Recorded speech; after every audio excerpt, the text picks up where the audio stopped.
como liderar a sua insegurança para conseguir se expressar melhor, para conseguir falar em público, falar sobre suas ideias sem medo. Nessa série de pílulas, eu quero te ensinar a liderar as emoções mais desafiadoras. Inclusive, se você tem alguma emoção que você tem dificuldade de lidar, já comenta aqui para eu saber e ter novas ideias para te ajudar a ter uma relação muito mais saudável e gostosa com as suas emoções e não uma relação tóxica como tantas pessoas têm. Quando a gente fala de insegurança, a gente tem que entender que esse é um sentimento complexo formado por várias outras emoções. O pano de fundo da insegurança é o medo. Só que ela também se mistura a uma sensação de frustração, até de culpa, podendo gerar raiva, quando a gente sente que a gente não é capaz de fazer alguma coisa. Então a insegurança está altamente associada às crenças que a gente tem sobre a gente mesmo, as crenças de identidade que a gente forma, as nossas crenças de merecimento, de capacidade. Então você já entendeu que o melhor jeito para liderar a insegurança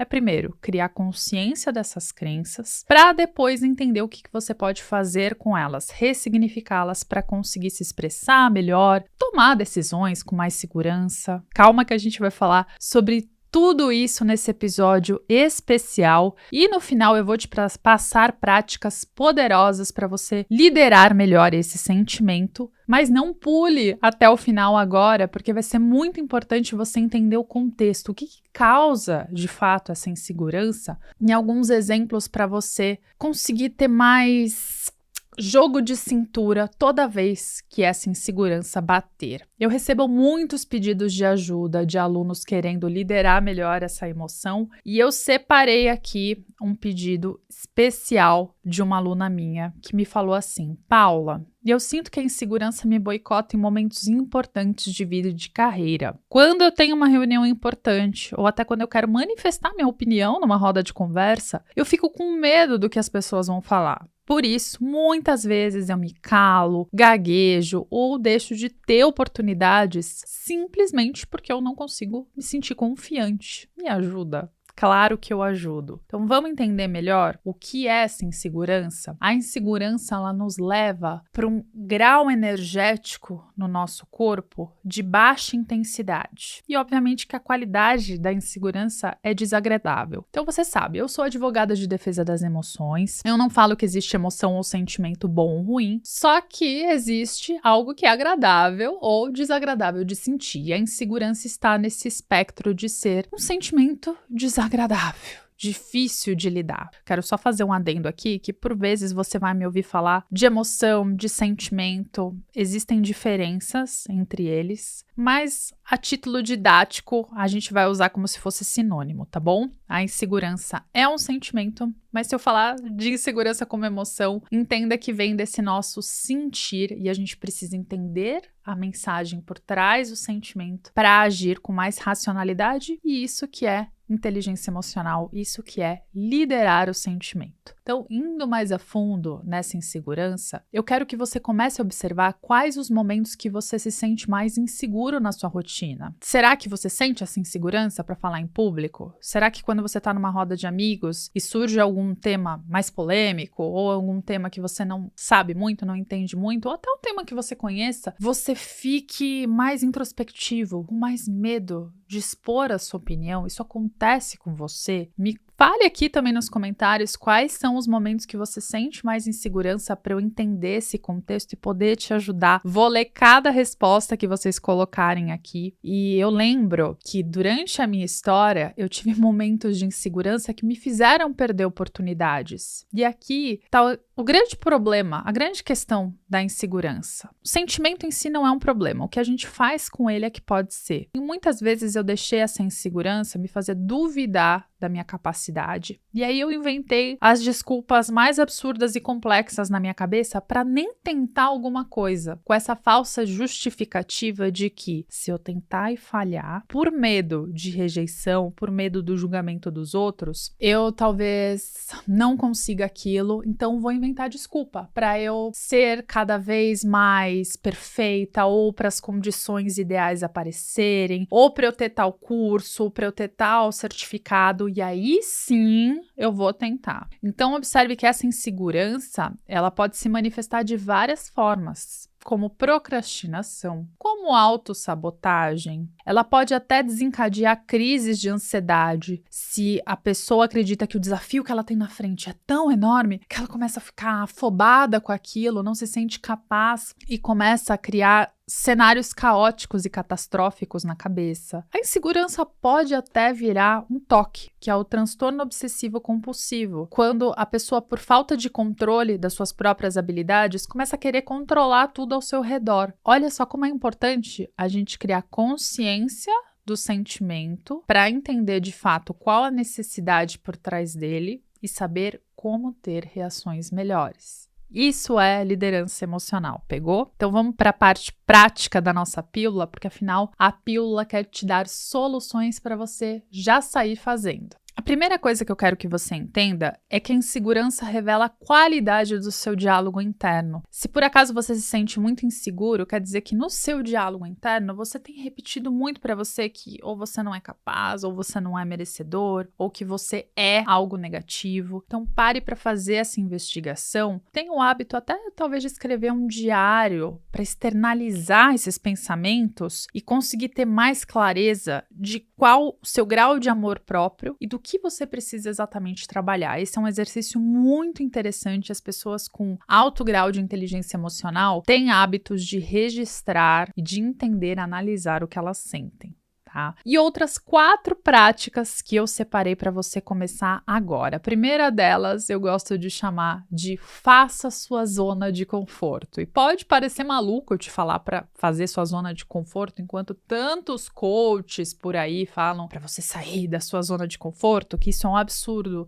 Mas eu te garanto que o problema não é você ficar na zona de conforto. É você se acomodar e não querer sair de uma zona de acomodação que impede a sua evolução. Sentir conforto é bom, é gostoso. Não que a gente precise se mimar e sentir conforto o tempo inteiro, mas a gente precisa sim ter momentos de conforto intencionais no nosso dia para a gente ter mais qualidade de vida, mais bem-estar, mais felicidade. Então, programe-se e tenha essas zonas de conforto. Faça uma lista de lugares que você se sente confortável, de pessoas que representam essa zona de conforto para você, ou até de atividades que você faça que te gerem esse estado de felicidade interna. Pegou a primeira prática? Eu te sugiro até anotar, porque tudo isso aqui vale ouro. Bem, a segunda prática que eu quero te passar é você fazer o seu mural das conquistas, porque é tão comum a gente se cobrar e a gente perder a nossa linha do tempo de evolução, sabe? Perder a noção sobre isso, sobre as coisas que a gente já tem conquistado, sobre as coisas que a gente tem feito e que tem nos permitido desenvolver, nos tornar pessoas melhores. Tantas vezes a gente é super crítico com a gente e a gente coloca objetivos tão grandes e desafiadores na nossa frente que a gente tem a sensação de que a gente ainda não chegou lá, de que a nossa vida nesse momento já deveria estar em um certo grau, um certo estágio. E aí a gente se frustra, fica alimentando essa insegurança com constância e acaba não contribuindo para a gente tentar mais, para a gente arriscar mais. Então faça um mural, não importa se você vai fazer um mural eletrônico, um mural físico que você veja sempre, nem que seja uma linha do tempo para que você registre pequenas conquistas, coisas que você conseguiu. E toda vez que você conseguir um objetivo, por menor que seja, celebre. Se dê o direito de celebrar, de comemorar, para que a sua mente também associe que você é, sim, capaz de atingir os seus objetivos. Toda vez que você celebra uma conquista, você está alimentando uma crença inspiradora de identidade, ao invés de só ficar alimentando crenças limitantes. Percebeu que essa construção da mentalidade é contínua.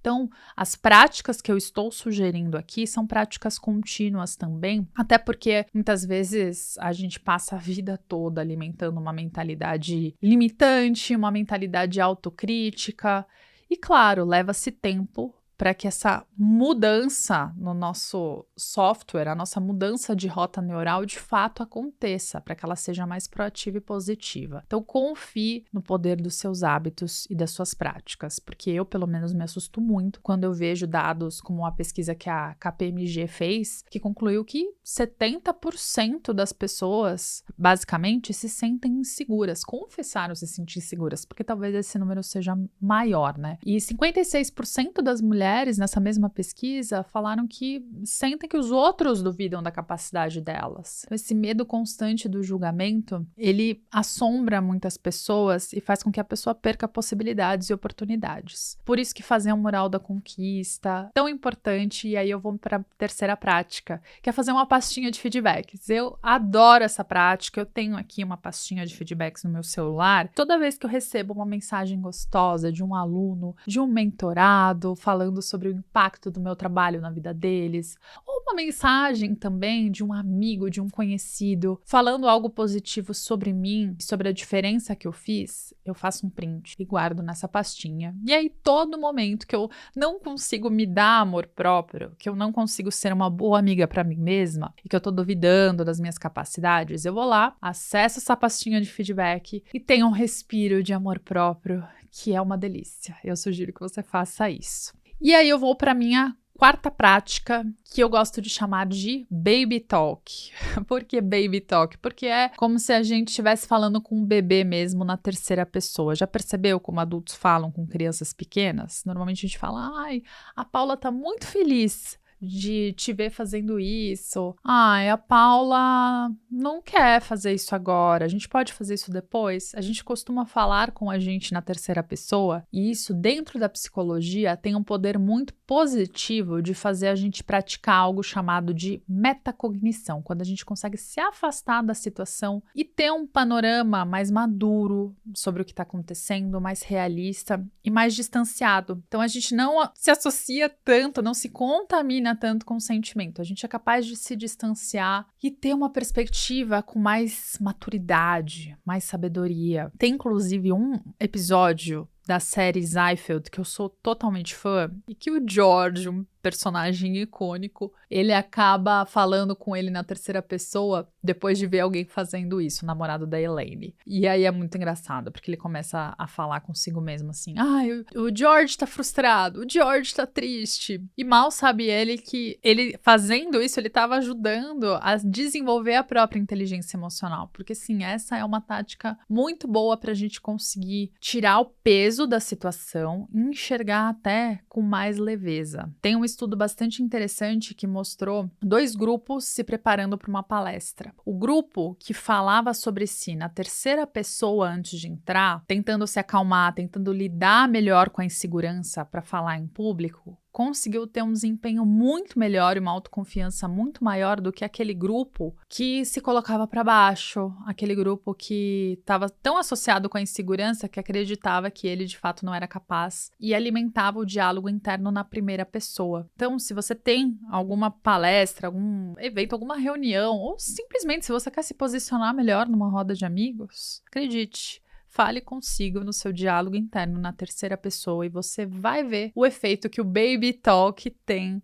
para você na sua autoconfiança. Então, entendeu que todas essas práticas têm a intenção de te ajudar a construir um diálogo interno mais saudável, porque o segredo da comunicação está sempre nesse movimento de dentro para fora. Não adianta você querer se expressar com confiança se dentro de você não acredita que você é capaz. As pessoas sentem nas entrelinhas esses sinais de insegurança que a gente passa. Alimente essas práticas que você vai ver a diferença. Se você gostou dessa pílula, comenta, eu quero saber, já deixa o seu like aqui. E se você quer se aprofundar melhor, entender melhor como você pode lidar com insegurança em outros aspectos, em outras áreas da sua vida, vou deixar também aqui o link para o meu curso SOS das Emoções, caso você queira se aprofundar mais e aprender mais comigo. Te vejo na próxima pílula.